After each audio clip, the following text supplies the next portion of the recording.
Hey everybody, so today I'm going to go over the pros of owning and daily driving a Maserati Ghibli. In case anybody's on the fence about buying one, I'll give you the pros. In another video, I'll also give you the cons as well, so you'll be able to hear both sides.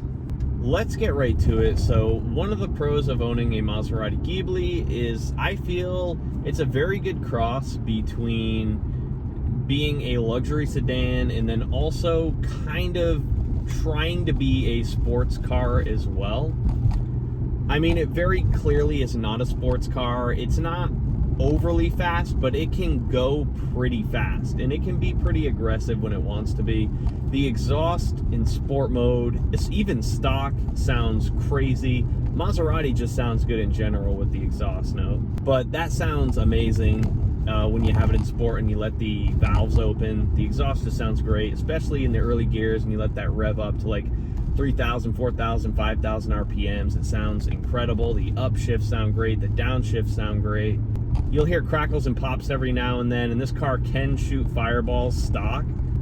I mean, it's obviously not going to be like, you know, in a Venador or anything like that, but it's pretty crazy for what you get, considering the car is a luxury sedan at heart. So yeah, I mean, it does the hybrid really good, and this is coming from somebody that dailied a Cadillac ATS for about 4 years. That was my daily driver, and that did comfort very well. I had no issues with that car. It drove well, it was very comfortable. I had a lot of technical issues with the car though, and that's largely why I decided to get rid of it in favor of the Ghibli. It was just getting to a point where it was costing far too much to repair that car. I think getting it fixed was going to be over $4,000, so I'm like, you know what, I'll just put some of that towards a down payment on a new car, and that's what I did.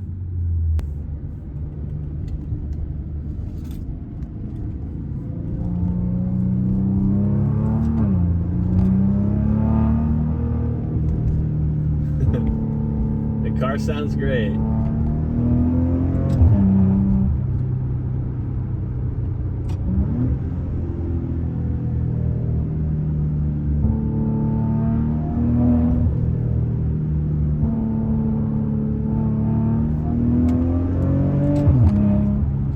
But anyhow, yeah, I mean, as far as comfort goes, this car is honestly, it's about as comfortable as the Cadillac was, really. And that's crazy considering this car is really, really fun to drive. The Cadillac wasn't that fun to drive.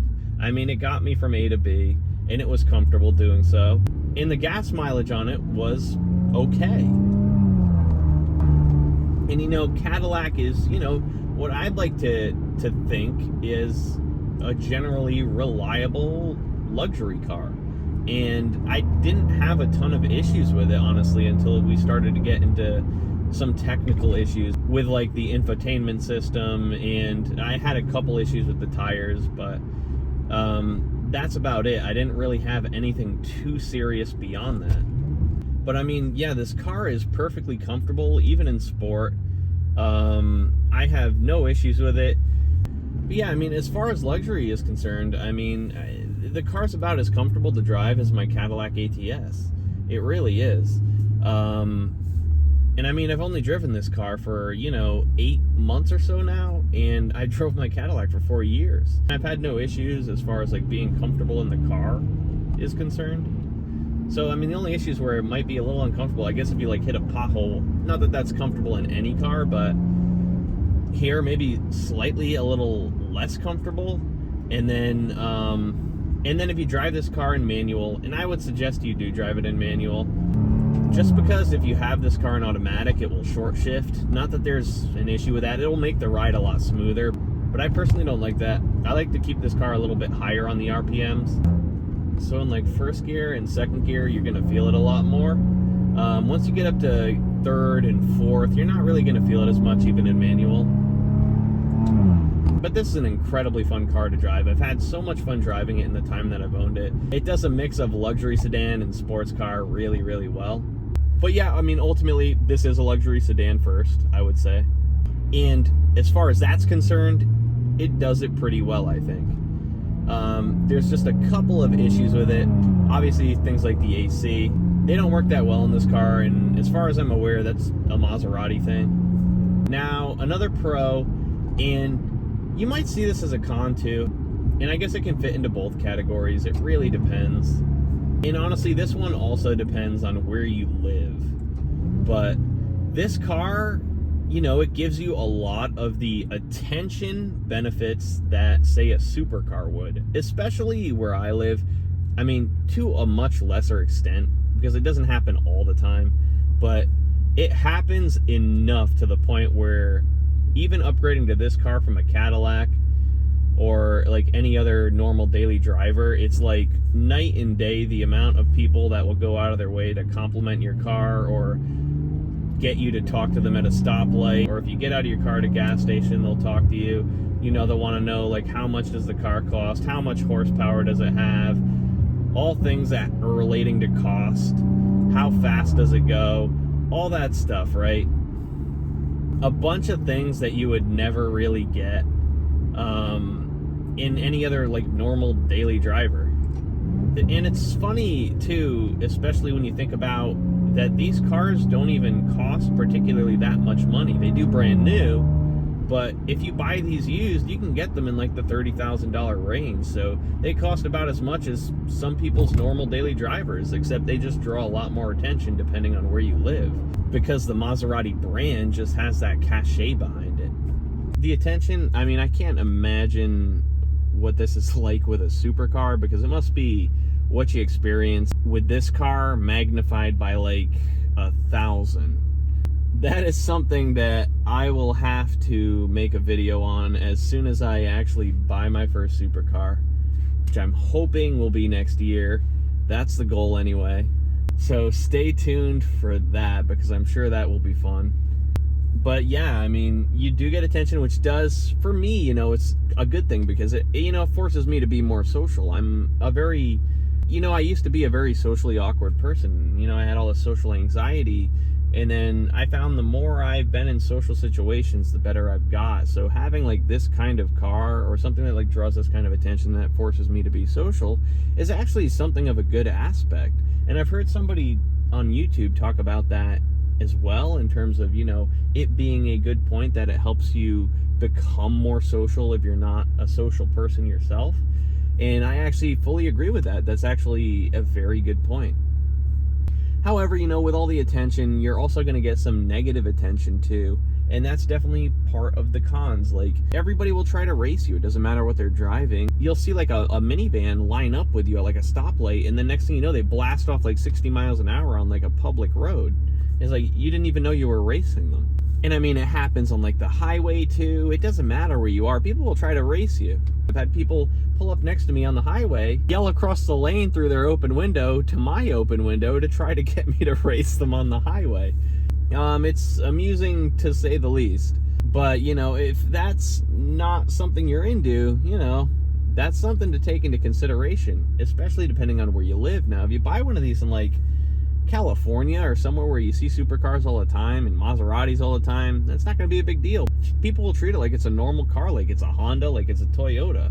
It's just Maseratis, especially where I'm from, you don't see them that much. Even if they don't cost that much, you just don't see them. And I think a lot of that also has to do with just a lack of dealerships around here that actually sell Maserati. We've only very recently got an actual Maserati dealership, and when you go there, it's a Maserati Alfa Romeo dealership. They don't even really have that many Maseratis. They have a lot of Levantes and some newer Maseratis, but they're all like $80,000 or above. They don't really have any used inventory there. If you want to buy one of these cars, you have to cross state lines to like Massachusetts or Connecticut. They have a lot of Maseratis there that you can buy. I actually bought this car at Maserati Boston, so I had to bring it back over to Rhode Island, then I had to get it registered here, and that was a whole thing as well. But yeah, I mean, we just don't see that many Maseratis here, and I think that might have to do with it as well, is just the lack of places to get a Maserati. Like, I see way more expensive cars than Maseratis here all the time, like in the $80,000 to $100,000 range, but they're like Mercedes or Porsches. But as far as Maseratis are concerned, I see maybe one Maserati a week. Sometimes I don't even see any at all. That's just something with this state. When people see something that I guess they don't see that often, you know, with that comes the thought process that it must be like luxurious or it must be out of reach, right? This must be a super expensive car. And brand new they are, but you know, not if you buy them used. So yeah, that pro pretty much goes hand in hand with where you live and how often do you actually see Maseratis on the road. If you don't see them that much at all, well, you're gonna get people that rubberneck to look at your car, people that go out of their way to talk to you, compliment the car, people that try to race you, people that take pictures of your car. I've had the car 8 months and I've had all of those happen multiple times. So if you're in a similar situation in a similar location where you don't see that many Maseratis, I would say expect the same to happen to you. Now, another pro of this car is it handles incredibly well. Every time I drive another car, I'm like, really? This is so responsive. It's weird, but I feel like I'm like one with the road when I'm driving. It's so great at handling. It can be a little flimsier at higher speeds, like, you know, if we're talking like track speeds like 100 miles per hour plus, but in like that 40 to 60 to 80 mile per hour range, this car handles beautifully, and I have had no complaints about that whatsoever. This car handles very, very well, better than any car I've ever driven. Another pro, you can get these cars very, very cheap used. I bought this car for $42,000, I think it was. It was a 2017 Ghibli. And again, depending on where you live, you get a smaller version of the supercar experience where you get all that attention for a very cheap price. So these cars are very affordable. Don't think that these cars aren't affordable, because they are. The only things that will hurt you on this car is maybe a repair bill, and I'm not gonna lie to you, gas. If you use this car as a daily and you commute with it, gas will hurt you for sure. These don't get good mileage. If you want good gas mileage, you're not going to get it here. But if you want everything else that I just mentioned and you want it for a great price, you're going to be able to get all that, and it's going to be awesome for the price tag. Would I go back again and buy this car again? Yes, I would, especially for that price. Definitely worth $42,000. I'm not gonna lie to you, I wouldn't buy one of these new. I'd never spend $80,000+ on this car. Never, ever would I spend more than 80 grand on this car. $40,000 is a very good price tag in my opinion. And if you can get them even cheaper than that, then go for it. Anyhow, that's just my opinion on the Ghibli. If you own a Ghibli, leave your thoughts in the comments. If you have any contradictory opinions to mine, leave them in the comments as well. I'd love to read them. If you like the content on the channel, be sure to subscribe. It does help a lot. Thank you so much for watching, and I hope to see you in the next video.